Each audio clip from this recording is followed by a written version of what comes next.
Although not the most common thing you'll find growing in a northern temperate garden, cantaloupes can certainly be one of the most rewarding, provided though that we plant them upright.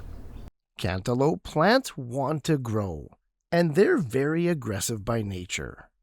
Germination is no issue, and early growth is vigorous, fast, and virtually trouble-free. The deal with cantaloupes and melons in general is that they need the conditions just the way they like them, and they need them for a long period of time. The wait is entirely worth it though, and I've never regretted taking the time to grow a crop of cantaloupes. Today, I've got 4 essential tips to starting off your cantaloupe plants on the right track. It's the only way that we can ensure a harvest, so let's make sure that we nail this part of the process.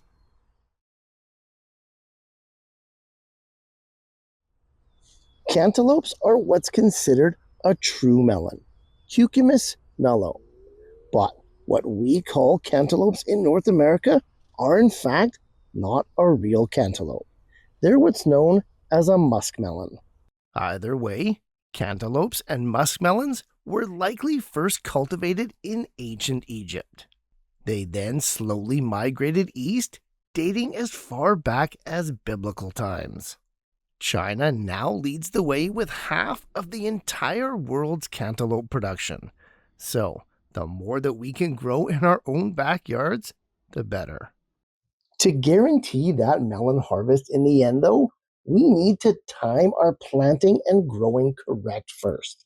This is a long crop, and we can't just plant our cantaloupes whenever we want. A minimum of 2 months, sometimes more, of warm summer weather is required to grow this plant properly. If you live in an area with a short, finite summer, or a spring and a fall that is just too cold, well, direct seeding is out of the picture. There just won't be enough time to get the fruit to go full term. And although they don't really like transplanting, starting these guys off early indoors is the only solution to give them enough time to grow. Cantaloupes can only be grown outside when the temperatures stay consistently above 70 degrees Fahrenheit. For areas that come out of a true winter and into spring, that means we can't plant our cantaloupes outside until after the last spring frost date. To give our cantaloupe plants enough time to grow, that means we have to start them early indoors. The best time to do this is about 4 to 6 weeks before that spring frost date. Planting them outside at least 2 weeks after that date means that our cantaloupes are over 2 months old by the time they go into the ground. This'll give them enough time to grow, flower, and fruit, even if you have a limited summer. Okay, so we know that we need pre-started plants to buy us enough time to actually get a cantaloupe harvest, and we know when we need to start those plants. Let's go ahead and see what that looks like. Because I've never actually seen cantaloupe plants for sale at the store, I've always just made them myself. It's super easy, and it's not much different than starting peppers or tomatoes. First, like all melons, cantaloupes really hate transplanting, so I never start them in those seedling plug trays. Instead, the seeds always get planted in 4-inch nursery pots or in biodegradable cups. Just make sure that whatever pot or container you use has plenty of drainage holes on the bottom. Cantaloupes will most certainly rot and die if they're just standing in water and it's not allowed to drain. The seeds are large and look very much like cucumber seeds. I plant them flat, about 1 inch deep in proper seeding soil, and then I water them from below so I don't disturb them. You'll notice that I planted more than 1 seed in the pot. More on that in a sec. For now, 1 inch deep, flat, and water from below are the main concerns. At 85 degrees Fahrenheit, cantaloupe seeds germinate in about a week. 2 cotyledons, or seed leaves, pop through the soil first, followed by the first set of true leaves out of the center about a week later. Now, because I'm using actual containers and not seedling plug trays, I plant more than 1 seed per pot to guarantee germination. Seeds are relatively cheap, but soil, space, and lost time are not. After a few weeks, I simply thin each pot to the strongest plant, cutting all others down right at the soil level. This gives me the exact number of pots and exact number of plants that I need for the year.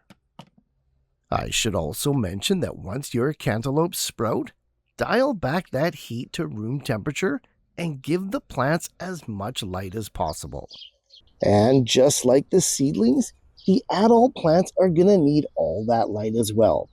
That means that we have to pick the right location when it's time for these guys to finally come out into the garden.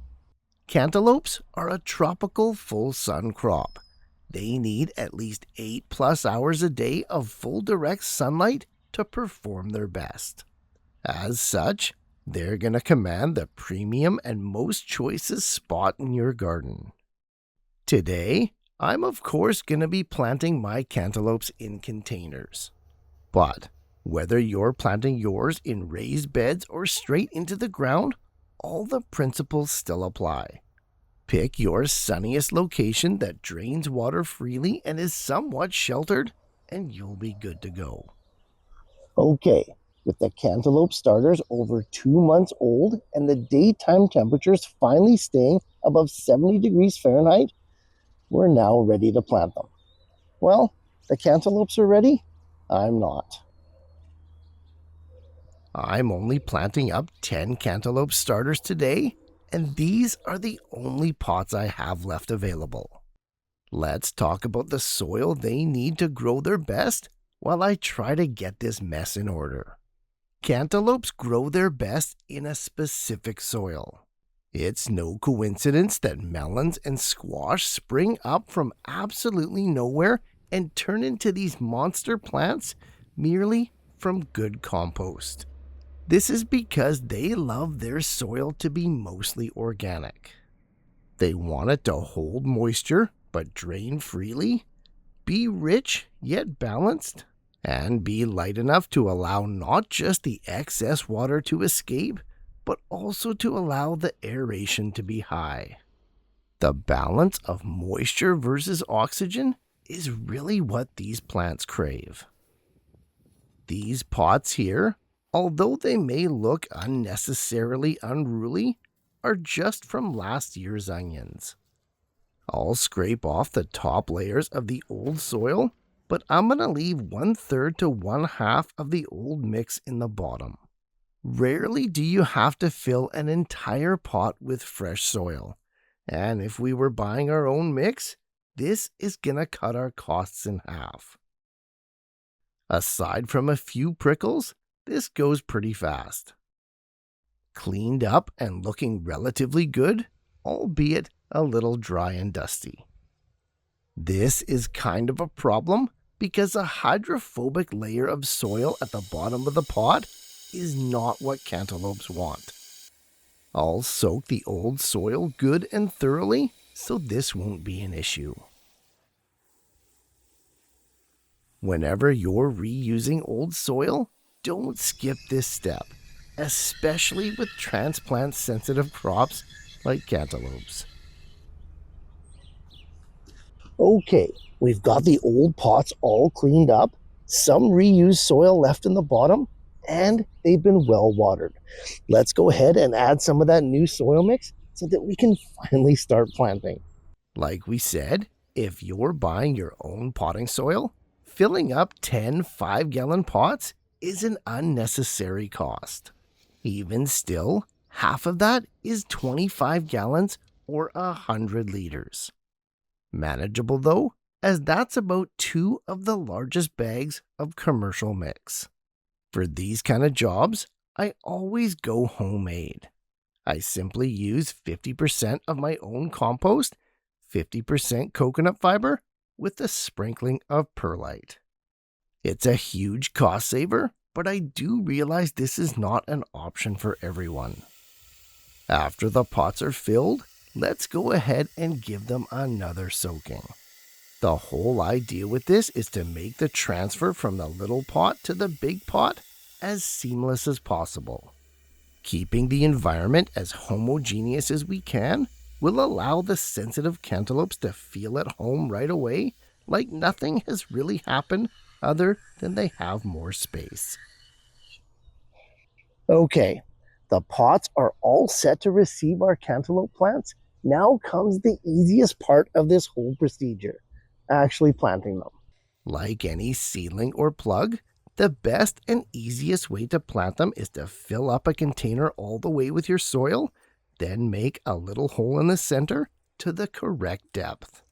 It allows for perfect planting every time without any fuss and minimal disturbance to the plants. Simply make the hole or depression at the right depth and then a little bit wider than the plant's root ball. Plunk it in and press it down firmly but gently all around it, nice and snug. For depth, we're going to be using the existing root collar here. No deeper, no more exposed. The plant is already growing right where it should. Try not to change that.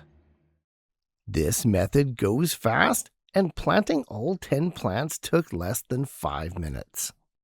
1 plant per pot only, with the best size being about 5 gallons. Any less is too constrictive, and any more is just a waste of soil. If you're growing straight in the ground or in a raised bed, try to space your cantaloupes about 2 feet apart. They may look small and insignificant now, but the vines are going to expand in a big way, and they're going to use up all that space. Okay, that went super fast, and it didn't take too much effort. Like most things with gardening, it's the prep that takes the brunt of the work. Let's go ahead and mulch with one more final watering, and while we do, let's recap the main points of today's video. Cantaloupes are a long tropical crop that need to be started early indoors if your summer is short. 75 to 90 days is the minimum amount of time they need to grow to produce a harvest. 4 things govern our success at planting time more than any other factors.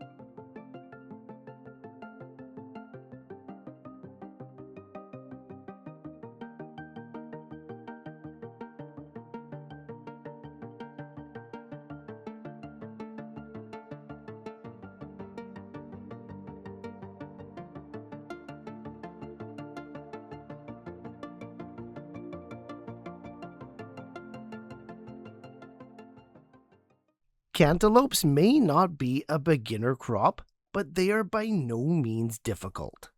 The key to getting the harvest is making sure that they get the right start. Hopefully, with the 4 planting tips that we covered here today, it leads you to your best cantaloupe season ever. As always, guys, happy growing, and I'll see you in the next one.